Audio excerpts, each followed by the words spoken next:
Hello, everyone. Welcome to tonight's edition of Unlocking Your Truth with Dr. Leslie and Corey. Hello, everybody. Nice to see you back again. Unlocking Your Truth is a talk show about metaphysics and spirituality, and every week we have a different topic under that umbrella. We broadcast live on the terrestrial airwaves on 101.7 FM across the Fraser Valley from CIBL, and also which is based on the unceded territory of the Stolo Nation. Yes, And it is. you can also catch the show in its podcast form on all the major podcasting platforms and from my website, drlesliephillips.com. We've been doing this show for 8 years, almost a show every week for 8 years. It's a long time. And so we have this huge library of information that is all out there and available. And at the moment, from time to time, we do a series. And at the moment, that's what we're doing. We're doing a series about my perspective, my unique perspective on psychic abilities. What do I believe about them? We do a Bible Tables. And I think the 4th episode of the series, if I'm not mistaken. And because, you know, we all have our unique perspective on anything or everything that we're interested in. And so if you're interested in your psychic abilities, part of this is, well, what is your unique take? And so you can learn from, you can get information from all sorts of different places. But we always say, well, what resonates for you? What's your unique perspective? So today, I believe the title of today is Learn to Clear Blocks to Your Intuition. We've talked about this on the show before, and I'm going to talk about it through a slightly different lens today. So I always say that there are 7 major blocks to developing intuition that really everybody encounters and everybody must transcend. And on this list of 7 blocks, I think anyone listening to this will identify with a minimum of 3 or 4 of them, if not all of them. And I'll explain about them in a minute, but in looking at these, really, they all relate to the fact that you are a spirit having an experience in a human body. And that we get confused between what belongs to the body and what belongs to spirit. So then we approach our spiritual growth through the body level consciousness, which doesn't work because, as we said last week on the show, the body is a vehicle that's specially designed to navigate physical reality. It's not its job to navigate spiritual reality. So one analogy I like to use when thinking about this or teaching about this is to imagine a horse and the rider. And imagine a wild horse and somebody who wants to be able to ride the wild horse. The wild horse is a metaphor for the body, and the rider is a metaphor for you. That's a good one. Yeah, you are the rider of this horse, but this horse has its own temperament. It wants to run wild and free.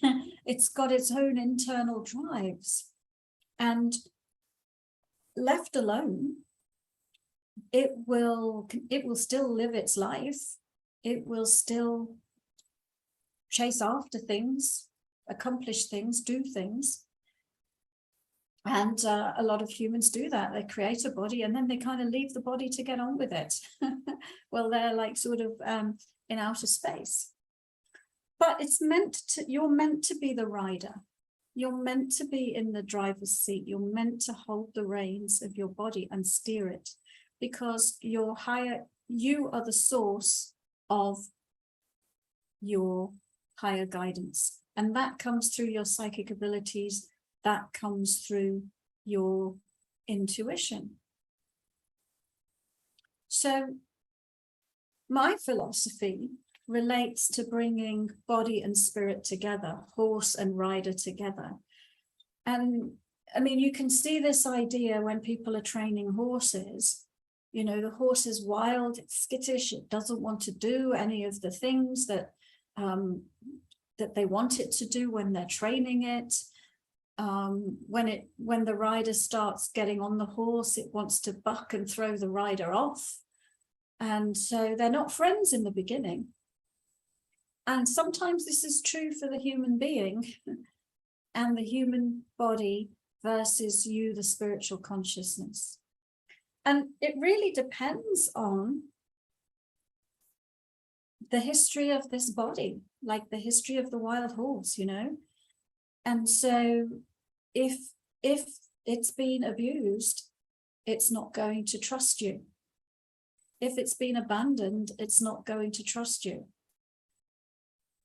If it's been allowed to dominate and decide its own path, then why should it trust you? It's quite capable of getting on with things itself. So this is a great metaphor for thinking about psychic development, because you need to get into that body. And because most people, when they develop when they talk about developing their intuition, and you say, well, why? One of the major reasons is so that I can guide my own life, so that I can find my life purpose, so I can not veer from my path, so that I can be guided in why I'm here and what I'm here to do. And so to do that, you need to ride the horse, you need to tame the wild stallion. Otherwise, there'll be you and there'll be this body, and they're not coordinated. They're not riding together. So it's a partnership that needs to be developed. And the mechanism for developing that partnership can be, and is the path that I took and I teach, is through meditation. And because the form of meditation I teach helps to bring body and spirit together. So, okay, now what are these blocks that everyone encounters? I've given you the general analogy of the wild stallion, the feisty wild stallion. And so the wild stallion wants to do its own thing. It wants to roam free. If it wants to run over there, off it goes. If it wants to go and graze in those pastures just at the base of the mountain, off it goes. You know, if it wants to race to the watering hole, off it goes, here, there, and everywhere, whatever it wants. Try to get the wild stallion to stand still if it doesn't want to.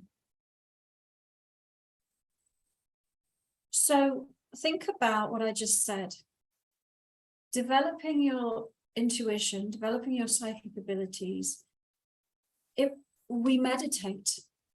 We need a meditation practice. We need a daily practice where we still the temptations of the physical world and we turn within so that we can connect body and spirit. But if your body is like the wild stallion, it's going to be agitated. It's not going to want to sit still. It's going to want to run off here and run off there. And, you know, maybe it will feel uncomfortable sitting for such a long time. So we have to train the body to be able to do that, just like we have to train the wild stallion to stay. So the first lesson, the first block is how to train the body to sit and meditate, how to have a daily practice. And is this necessary? Is this absolutely necessary? Or I just want to access my intuition, and I don't want to meditate. Well, it's my belief, and it is a belief, that meditation is a very powerful path to developing your intuition. And it's a very focused and direct path to developing your intuition, especially if you know the correct energy techniques to be using while you meditate. So that's the first one. What else? So maybe the stallion is a bit skittish. You know, maybe it sees some other horses over there and off it goes. And maybe it sees, oh, there's some hay, or there's some grassland over there. So maybe its mind is bouncing around. You know, maybe there are all sorts of different environmental influences and its mind is bouncing around. This is what we call the monkey mind. It's part of you in terms of your body, the monkey mind. So Buddha said the human mind is like a barrel of drunken monkeys, and he was referring to all of those thoughts bouncing around like a tennis match with 10 players in your mind. And we all know that, don't we? We all know the monkey mind syndrome. You just can't stop thinking, and it seems like it's impossible to control the mind and still the mind. You know, and maybe you've even tried some meditation techniques where they have you sit and stare at the wall, or close your eyes and just sit. And oh my goodness, all of those thoughts that come that you just can't seem to stop. But those random thoughts bouncing around your mind, they're not your intuition, and they distract you from developing your psychic abilities. They're coming from the body level of consciousness. So we need to train that skittish mind that's jumping around here, there, and everywhere. We need to quiet it. And so there are many, many, many different styles of meditation. And I had a lady the other day, she said, oh, I practice some meditation and it brings me into the theta state. And I think that's what I need to do to develop my intuition. And it's sort of like an emptiness meditation, and it's not. Your intuition is most powerfully activated when your brainwaves are in a gamma state. And so there's specific type of meditation that helps you to attain that helps you to accomplish that. And that is the type of meditation that I teach. It was taught and known in the ancient mystery schools. All of those training grounds in history for all of the priests and priestesses. This is what they learned, and it was not shared with the general population. You had to prove that you had a certain level of control over your wild stallion before, and your relationships, before you could even enter those temples. But there are specific techniques that, when you know them, are highly beneficial to tame that crazy mind that jumps around. Next one is, so that horse, that wild stallion, it has emotions and it has a sex drive. So it has these powerful pulls, these powerful forces that it, maybe it's afraid and it runs away. Maybe it's aggressive and, rears up. And, or maybe it's just got this strong desire to mate and off it goes. These are all aspects of the body level. And they are not intuition. So fear is not a form of intuition. Anger is not a form of intuition. So people will often confuse some of these levels of the body with intuition. Sexual desire and attraction is not intuition. So we have to learn to navigate these strong pulls of the body of the wild stallion and realize what is coming from the body. You might say, well, I'm attracted to that person, it's meant to be. But is that just your sexual desire? Or is it a genuine intuition about this person? Or you might say, oh, that person makes me so angry. And that's a sign that I don't know, I shouldn't hang out with them. That's not your intuition. That's a trigger. That's an emotional trigger within the body. So the third part of taming the wild stallion is learning to be in charge of those aspects of the second chakra, the sex drive and the emotions. If we want to truly steer the ship from spirit, that's what we must do. And it doesn't mean to negate them or ignore them. It doesn't mean to repress them or deny them. It just means that spirit now is aware, oh, this is how the body is feeling right now. I can come in and I can calm the body's anger, assuage the body's fear, and make a decision whether, this sexual encounter that I am contemplating actually really is something that, my intuition is telling me to follow.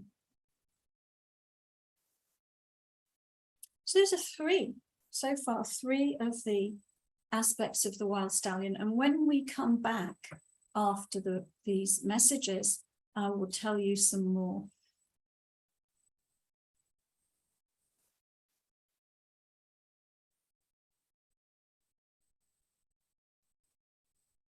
Welcome back, listeners, to Unlocking Your Truth with Dr. Leslie. We're talking about learn to clear intuition blocks.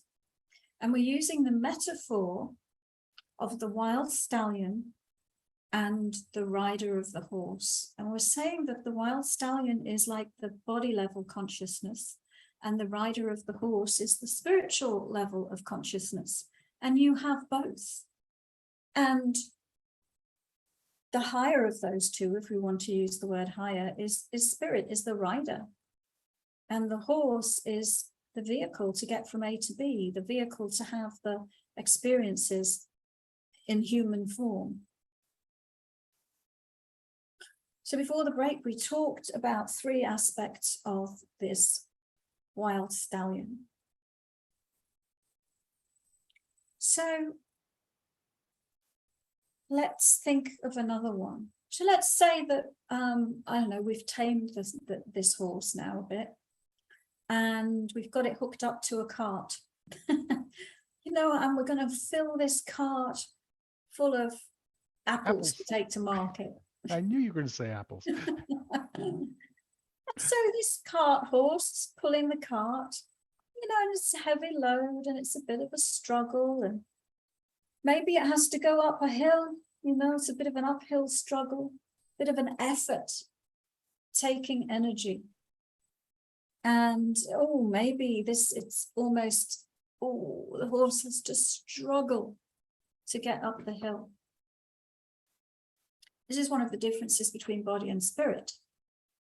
Body uses effort. It's in the physical world. it's interacting on a physical level. To move your body, you use energy.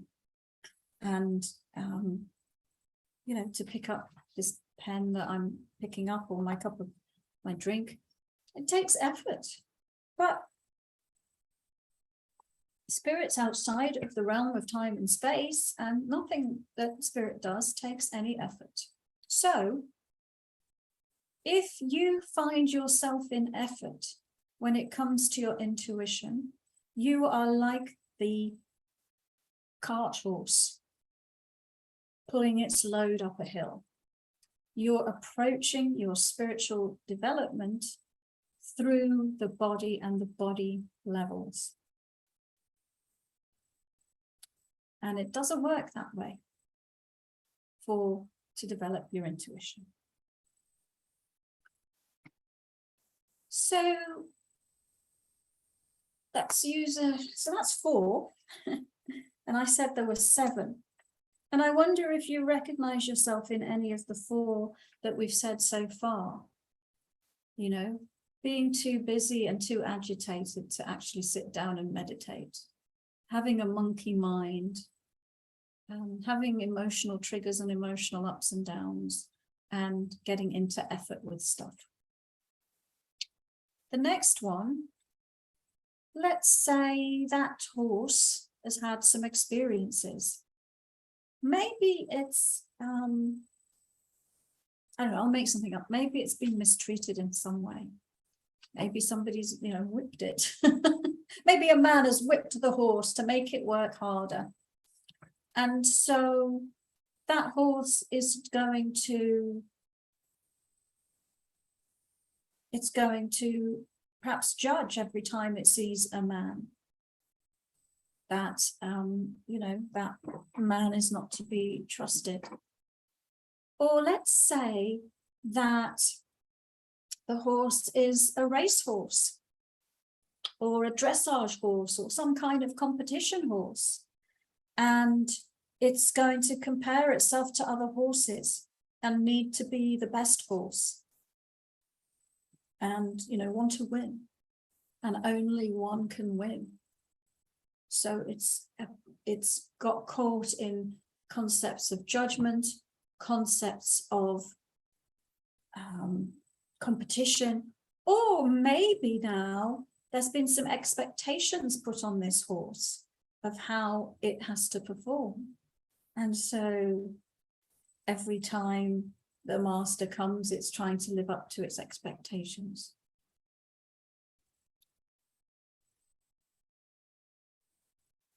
Your psychic abilities, your intuition do not judge. There is no judgment as spirit. There is no judgment. There is no better or worse. And so one of the qualities of developing your intuition is to learn how to be neutral, non-judgmental observer of your reality. And this is a great power. If you can do it, this is a great power, and it gives you dominion over all of these blocks that I am talking about, because now you are not the slave of them. Now you are not tossed around on the stormy sea, but you can be the neutral observer, see what is, not be pulled into it, even be accepting of it as opposed to resisting it and railing against it. And that really is the key to start to be in charge of your reality.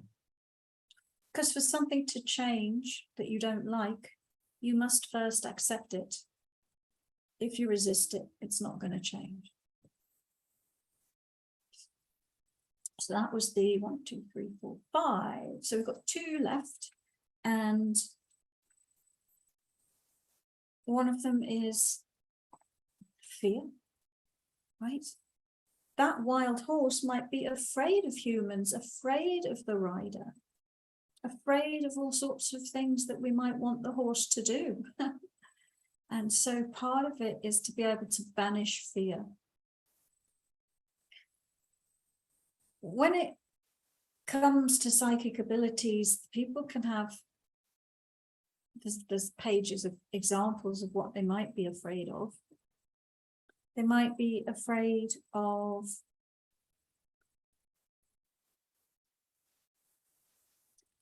seeing things that are disturbing,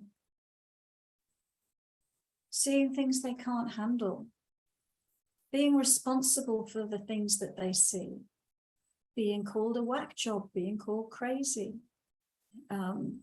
being ostracized and put on the fringes of society and called crazy, losing touch with reality, being punished, and so many more things. And so, what are you afraid of? What are you afraid of? We need to banish fear. And again, fear is, think of an animal that's afraid. Yeah, it might run away or it might freeze. And either way, if it freezes, there's no movement, there's no forward progress in that. We're stuck. When we're afraid, we're stuck. And when we're running away, then we're not facing what we need to face. So number 6 is fear. And these are common things that I see everyone really must deal with if they want to develop their intuition. And the final one, and again, it's back to the brain and the intellectual mind, the thing that analyzes, that weighs up pros and cons, and that introduces doubt. So your intuition is instant. Following your intuition it's instant. Here it is. We don't need to think about it. As soon as we think about it, we start diluting it. We start to dissolve it. We start to control it. We start to overlay preconceived ideas on top of it. So we need to clear doubt. We need to learn how not to confuse the human brain, the intellect, with intuition. Now, there is a fabulous chart on my website. If you go to drlesliephillips.com and under homepage, if you click on About Me, and that is the page that tells you all about me, and you scroll down about halfway down, there's this wonderful chart of what I've just been talking about. It says 7 common intuition blocks. It's cool. Yeah. So feel free to go there and take a look at that and study that. And you'll see which ones of those you identify with. And before we open for questions, I'll just say that my Unlock Your Intuition Psychic Development course was founded around these problems. I've been teaching that course. I've taken like 22 groups of students through that course. But when I first designed that course many years ago, I went to a group of about 30 of my clients at the time, and I interviewed them. I interviewed them for what they thought was blocking their intuition, what they thought was blocking their ability to meditate. And then I looked at the consensus and I looked at the most common answers. And these are the most common answers. And since then, I've been teaching this to many, many people. And it really hits the mark. These are very common things that people encounter along their path. And I also just mentioned, for those of you who are listening live, and people, you can listen live on the Awaken Your Psychic Abilities Facebook group or my Dr. Leslie Phillips's YouTube channel, because we pre-record the show. If you're listening live, then The Unlock Your Intuition course is starting now, and with the first live session next week. And this course it gives you a really solid foundation to move forward from. And even if you're somebody who has been using your intuition with some success, if you've skipped over these steps, then there's only so far you will be able to go until you address these problems. So I encourage you, if you're really serious about developing your intuition, check out the Unlock Your Intuition course. Corey can probably post a link to that course. It's not too late to join. It's the last time I'm teaching it this year, and it is a prerequisite for the other courses. And a lot of people are really, really keen on my new medical intuition course. And you have to do Unlock Your Intuition before you can take that. And the next group of students is starting in January for medical intuition. And so if you don't take Unlock Your Intuition now, and you want to do that course, you'll be waiting for another year. I'm just mentioning that because I know how many of you are interested in the medical intuition one. So the other thing, if you do go to that page about me and you scroll down to the 7 common intuition blocks, you'll also see that there is an interactive PDF infographic that you can download. And it's fantastic, let me tell you, because you can hover your mouse over the chakras and look at specific lessons encoded in your chakras that, when transcended, reveal your psychic abilities. And you can do this in any order. You can play with this like a little map. You can chart your own course through the chakra system and Where's that, Dr. Les? It's if you go to drlesliephillips.com and then under the home page, it says About Me. Mm-hmm. That page, if you click on that page, it says, hello, I'm Dr. Leslie, halfway down. And I've just created these hot off the press, and I'm giving them to you for free. You can download this, and it's a work of art, this one I'm telling you about now. It's almost my life's work encapsulated in an interactive PDF. So that's a special gift to you if you're listening to the podcast and you want to find out more about what I do and what my philosophy is about teaching about psychic abilities. So I believe there are some very common issues that we all have to transcend, but there's also some very specific ones that are specific to you and your individual life circumstances. And all of my courses help you with both of these things. And they give you techniques to help you transcend your challenges, heal yourself, to reveal your spiritual gifts. Anyway, I will stop my talking and do a little bit of listening to you and your questions. Okay, sounds great. We have time for one question before the break. Sure. And that question's from Tina. Tina says, when I asked my intuition if I should go out with someone named Victor, I saw that as a yes. I'm now wondering, though, after what you said tonight, if that was my body actually saying yes instead of my intuition. Can you please take a look at the energetic connection between Victor and myself? I'd like to see whether I need to work on my discernment between intuition and body messages.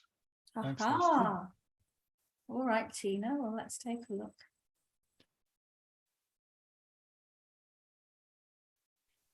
I just want to check, because I was talking to somebody called Tina earlier today, and so I've got her on my mind. I don't know if this is the same one. I assume it's a different one. Tina Brister.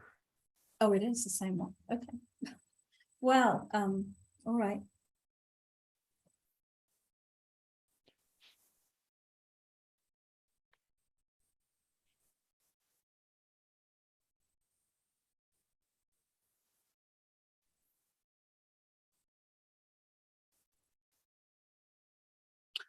Well, here's the thing. Let's add to what I said earlier. Isn't it fabulous if you get both of those things going on together? Meaning you're attracted to them, you know, you're sexually attracted to them, and there is an alignment with a spirit. And in this case, that's what it looks like to me. Like, yes, there is that type of body level attraction, but there also is a spiritual connection between you. So your intuition's not wrong, but your intuition, body and spirit are in alignment. So all we've been talking about tonight is when body and spirit are not in alignment. Because, you know, body could be attracted to somebody in that way where, you know, I don't know, it's going down a path that's not going to end well, sort of thing. Or body could be actually attracted to somebody who there is an alignment and there is a reason for coming together on a spiritual level as well. That's what I see about that. Well, Dr. Leslie, it's actually time for a break. Sure. And we can do that now if you'd like. Let's go to a break and then we will be answering more questions when we come back.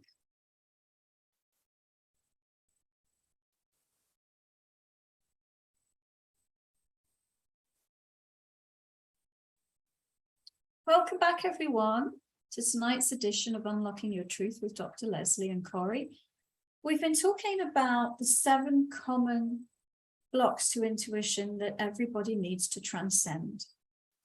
And so if you're just joining us now, then I encourage you to listen to the first part of the show. But now, of course, you can ask your questions. Question numero dos is from Karen. Karen says, I'm going through a breakup. Can you help me, please? Would it be in my 2 dogs' best interest, Buddy and Kaya, to remain with Robert or move with me? Sorry, it's not a question related to the show.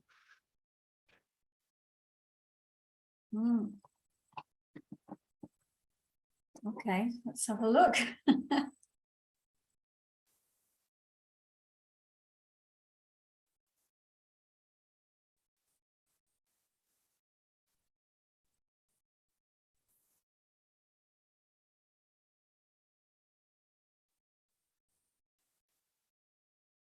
There's a lot of energy around this question and actually a lot of emotional energy.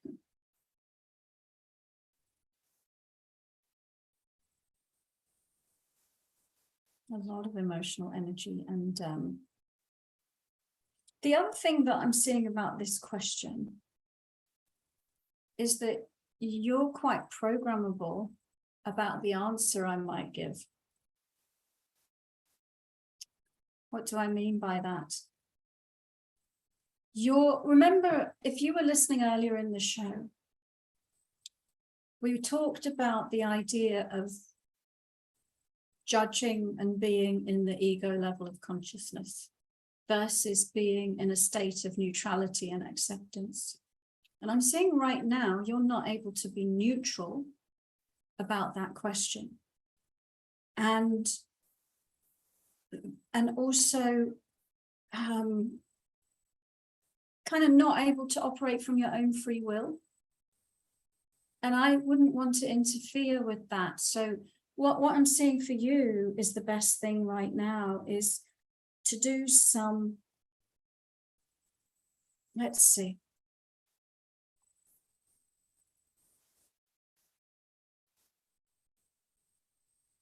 I mean, really, you know, healing around the relationship breakup. I'm seeing that your energy is still entangled with, you know, your partner's energy. And so what I want to say is the dogs will be fine whoever they go with. And so the dogs will be fine whoever they go with. They're dogs, you know, they'll be fine whoever they go with. And so but it looks like kind of like you're not fine yet, right? There's still lots of healing to go through. So no, I've not given you an answer, oh, they should go with you or they should go with your partner, because it just doesn't feel correct in this instance to do that. All right. One of the things I teach my students is what I just did, which is if we're giving somebody a reading, we need to make sure that they're going to operate from their own free will. And if somebody's overly programmable, they'll listen to what you say, and then they'll take it as that's it. So, oh, Dr. Leslie said go jump off a building, so I'm going to go and do that. Not that I would ever say that. So well, that's why I didn't answer that question. It's sort of like, if we rise above the situation, it's like the dogs will be fine either way, but the situation is all entangled and emotional, and there's healing needed to happen to be able to rise above that and to see things clearly. It's like when we were talking earlier about emotional overwhelm and emotional triggers, and how we need to be able to move into a calm state and rise above all of that. Next question. Next question's from Katie. Katie says, I completed your course just over a year ago, and I just revisited the list of all the things I wanted to create or manifest in my life. At that time, I chose 2 from my list, but at this point, I have manifested nearly all the items on my list, and I have to think about what I want now. LOL, I'm living my dream. I also believe you're clearing what was blocking my sparkling yellow energy a few weeks ago has done wonders. Thank you for that. It's just amazing how things just show up in my life, things that I don't expect, but it feels so right and everything flows. Well, thank you for that, Katie. And I'll just make a comment on that, in that I talked about part of what's in Unlock Your Intuition, that there's lots more, including manifestation technique. In the final module, I teach people the key to manifesting what you want. And the students write down their manifestation list. And I wait 3 months and I mail it back to them. And they are amazed at what they've managed to create. And so what Katie just said is a testament to that. Because if it really makes a difference if you write it down and then you get to look at it a few months later. Because we just drift through life, don't we? Wanting things and feeling dissatisfied with things. But it's very, very validating to learn a manifestation technique, then be reminded what you asked for and realize, wow, I created that. You learn that in Unlock Your Intuition too. Thank you, Katie. Well, I've created some stuff that I find myself amazed at just by believing it could be done. It's kind of neat. Okay, this is from Brian. Brian says, Dr. Leslie, I've had some interesting things happen. Seems like a lot of energy moving through me. I have a much deeper level of awareness. Even with the monkey mind you mentioned, I see my past with a different perspective, a better one. It seems like a lot is changing. I'm sure it's all good. It's got me curious, and I'm hoping you can look at it and give me just a bit of insight. It's so different.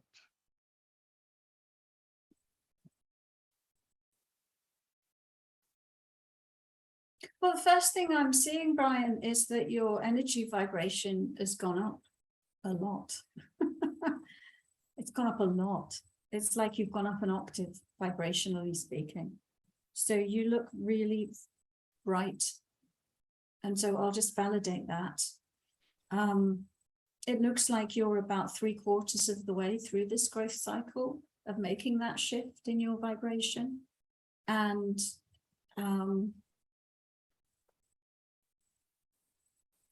I can see in that new vibration exactly what you're saying, that there's a whole new perspective on everything, including things that happened in your past and things that you might have seen through the eyes of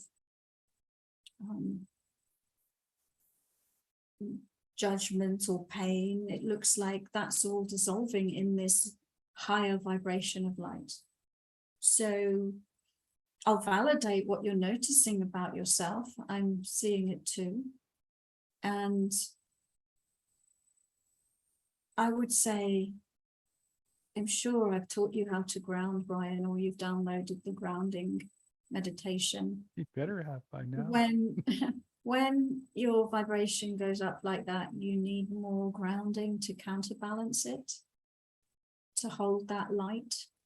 And so I would just say, increase your grounding. And it looks like that there's something that you're letting go of from your first chakra. You're in the process of letting go of some kind of limit from your first chakra. And we were just talking about manifestation. And it looks like it's relating to what's possible for you in terms of what's possible for you to create and limits around how things get created. So it's sort of like a little bit of magic in your life, really. Things don't have to be. We were talking earlier in the show about effort. And I'm seeing you're letting go of effort. Things don't have to be a struggle. They don't have to be effortful. That they can be easily manifested. So that looks great, Brian. I think so. Yeah, I can even tell on this side without being tuned in that much, the growth that Brian's gone through over the past while. It's interesting that just by your questions, you can tell the growth cycle that you've been going through. It's really kind of neat to watch from this side. Keep it up, Brian.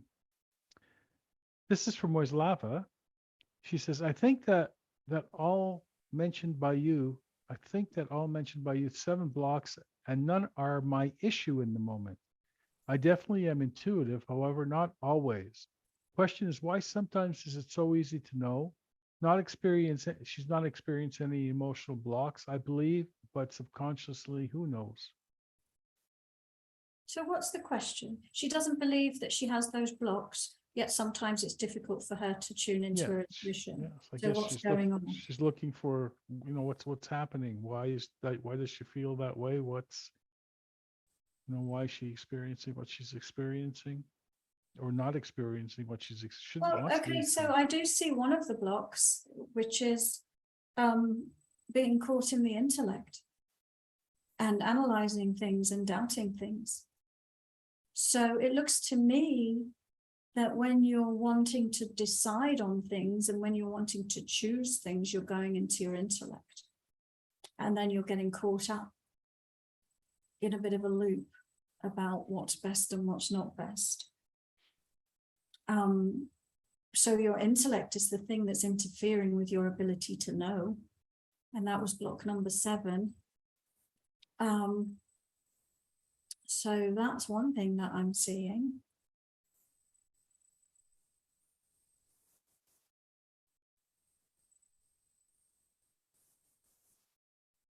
And that there's a lot of sort of intellectual energy around you and a lot of busy energy. So remember, number 1 was being too busy to meditate, being too busy to devote time to your intuition. And your energy field looks very, very busy. So that there's so much going on. Are you really allowing time to turn within, to clear out all of the distractions of all of the things that are going on in your life and quiet your mind and all of that? So, and it looks like just very much being caught up in the world and what's going on in the world. And perhaps not being as grounded as you could be. We were just talking to Brian about needing more grounding. So it's like being caught up in the content of life rather than, and not counterbalancing it with the stillness of turning within. So I hope that rings true for you, Slava, but it does look like some of those things are still causing you an issue. Yeah, it's interesting. You can't, psychic abilities are aside, you can't see what you can't see, and you can't know what you don't know. And so sometimes when we look at the why of something, it's just not there, and we can't see it because we can't see it. It's it's very difficult for us to look in that mirror sometimes and say, am I doing what I need to be doing? Um, like I was going to pull up one of Brian's comments here. He says, "Thank you so much, Dr. Leslie Corey. I do so appreciate it. You've asked me more perspective to what's been happening, and I appreciate the advice on more grounding, because that keeps." And here's where he says, pooping into my mind as opposed to popping into my mind. But that word slip is very critical, because what it's telling me is that, you're having issues with that. And it is what it is. But sometimes people can lay out exactly what you need to do something. But in your mind, even on a subconscious basis, you feel you know better because it's for you, right? And so you know better about it. But Dr. Leslie's been doing this a long time, and she trains a lot of people. And when she tells you that these are the steps you take, or these are the things that could hold you back, they're the things that could hold you back. And those are the steps you're supposed to take. Well, And and also really we up to could you. get caught in our ego. Step number 5 was to do with the ego, because we can say, oh no, I don't have a problem. Oh no, I'm perfect. Yeah. If you're saying that, it doesn't matter who you are. We're all learning all the time. The 3 most dangerous words, I know that. It's true. So this is from Lori. Lori says, hi, Leslie. I just wanted, because the wise man, yeah, there's a good quote based on what you just said. The truly wise man is the one who knows he doesn't know anything. Yeah. Right. And if they say they're a wise man and that they know everything, go in the opposite direction. Look for someone who doesn't know anything to be your teacher. And it's said to, if you feel you're enlightened or not, you're no longer in that enlightened state. You're now me. Yeah. From Lori. Lori says, hi, what can me from doing some intensive thing? So Corey, your voice was cutting off, and I from Laura else. Okay. Hi, Leslie. Can you see what is me from doing some intensive clairvoyant training? Is she saying what's keeping her from